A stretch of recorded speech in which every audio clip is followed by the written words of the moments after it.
The South African President, Jacob Zuma, has told legislators in the country that the government will come down pretty hard on the local banks accused of rigging the rand and exchange rates around it. The Competition Commission says it found evidence that banks had actually colluded to coordinate their trading activities when dealing with the rand and the US dollar. Now, the banks involved include US, European, Japanese and Australian lenders. South Africa's banking index fell by 1% after the Commission recommended heavy fines being imposed on these lenders. Investigations started in April 2015. Dozens of traders have been fired worldwide and big banks have been fined roughly $10 billion so far in separate cases for rigging the level of LIBOR interest rates and other market benchmarks. Now, the investigation found that banks in South Africa had agreed to collude on prices for bids, offers and the bid-offer spreads for the rand all the way back to 2007.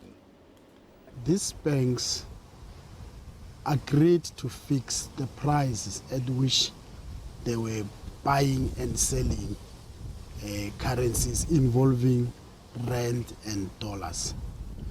In other words, when the customer approached them and wants to buy a dollar or a rand, they will decide at what level they should put the price of that rand or a dollar. The Competition Commission was approached by one of the banks which applied for corporate leniency. In terms of the corporate leniency policy of the Commission, if a firm is involved in a cartel, can approach the Commission and disclose the information about the cartel in return for immunity from prosecution. So we were approached by one of the banks.